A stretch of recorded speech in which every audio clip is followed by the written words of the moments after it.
Cognitive diary example. Worried that someone dislikes her. Event.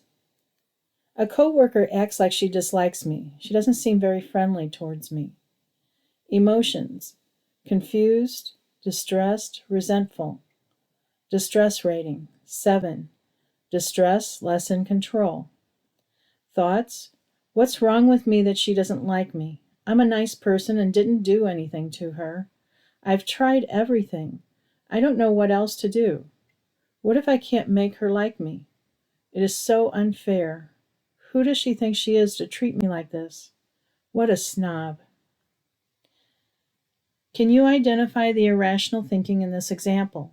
There are at least 3 irrational beliefs. How can you change the thinking?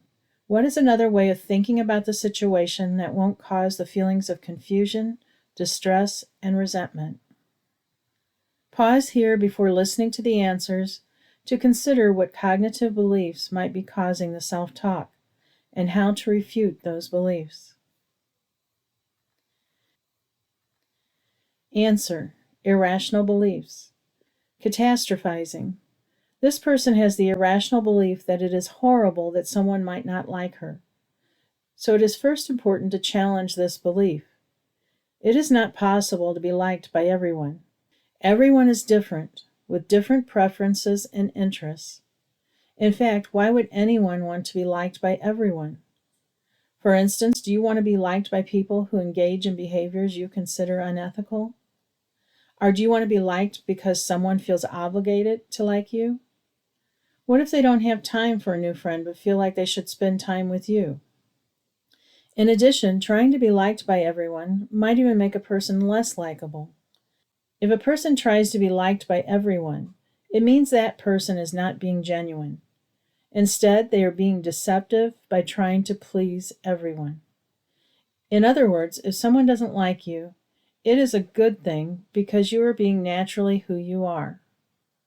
Of course, if most people don't like you, it may be a different type of problem. 2. Mind reading. Because she is concerned about whether other people like her, she is more sensitive to behaviors that could be construed as dislike. However, unless a person directly says, "I don't like you," many of these behaviors can be misinterpreted.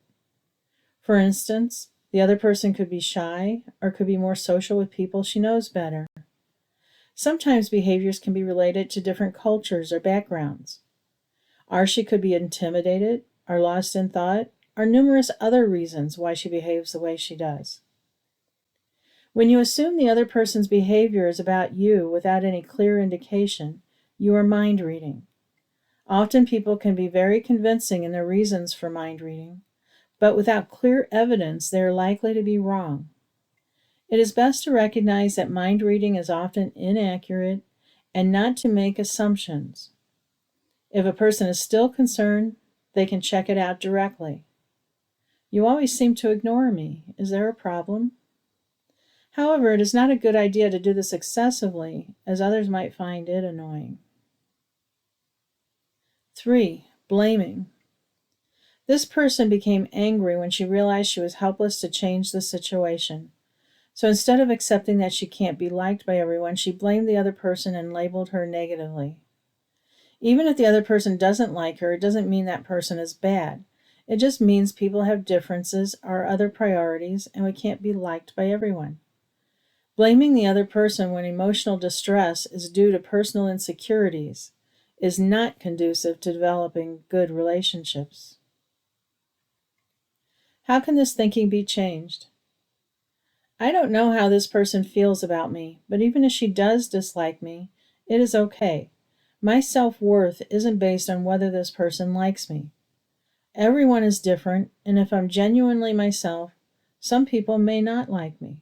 That is okay because I like who I am.